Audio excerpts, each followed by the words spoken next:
নমস্কার বন্ধুরা, তোমরা সবাই কেমন আছো? আমার আরেকটা নতুন কুকিং ব্লগে তোমাদের সবাইকে স্বাগত। আজকে বানিয়ে নিলাম ইনস্ট্যান্ট খমন ঢোকলা। এটা একটা গুজরাটি খাবার। এটা কিন্তু ছোট বড় কম বেশি সবাই খুব পছন্দ করে। এটা করতে প্রথমে একটা বাটিতে আমি নিয়ে নিলাম 2 কাপের মতো ছোলার বেসন, সামান্য লবণ, যতটুকু লবণ নিয়েছি তার থেকে একটু বেশি পরিমাণে চিনি, সামান্য হলুদ আর 1 চামচের মতো ইনো, আর নেব অল্প পরিমাণে জল।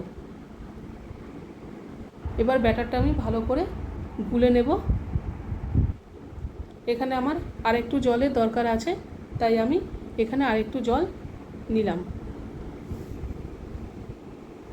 নিয়ে এবার ব্যাটারটা ভালো করে মিক্স করব। ব্যাটারটা কিন্তু পাতলা হলে হবে না, এই ব্যাটারটার ঘনটা কিন্তু ঠিক এরকমই হবে। এবার ব্যাটারটা আমার হয়ে গেছে। এবার এখানে একটা বাটিতে আমি সাদা তেল ব্রাশ করে নেব। নিয়ে ব্যাটারটা আমি এখানে দিয়ে দেব, দিয়ে একটু ট্যাপ করে সেট করে নেব।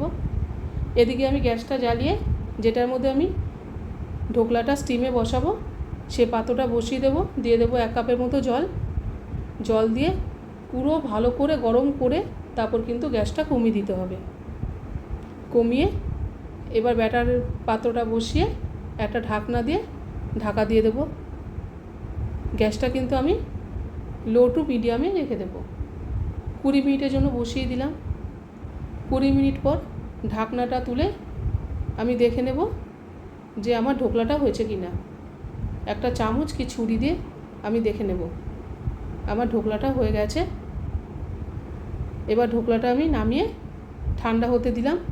ততক্ষণ এখানে জলটা তৈরি করে নিই। একটা প্যানে 1 চামচের মতো সাদা তেল দিয়ে দেবো সামান্য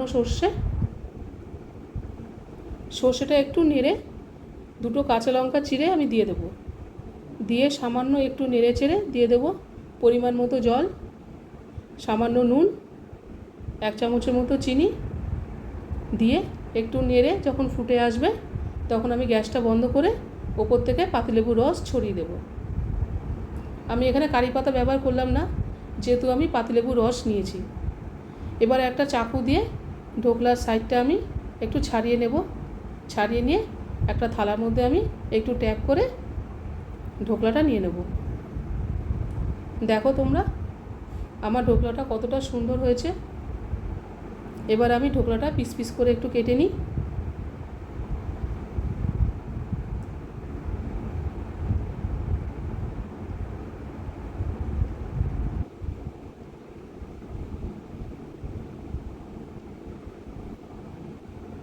দেখো তোমরা সবাই কতটা সফট আর কতটা স্পঞ্জি আর নরম হয়েছে।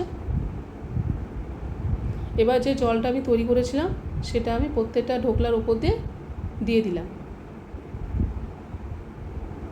তোমরা কিন্তু অবশ্যই বাড়িতে ট্রাই করো আর আমাকে কিন্তু কমেন্ট করে জানিও যে এই ঢোকলাটা তোমাদের কেমন লাগলো। আজকে তাহলে আসি, আবার দেখা হবে অন্য কোনো দিন নতুন কোনো রেসিপি নিয়ে। তোমরা ভালো থেকো, সুস্থ থেকো, টাটা।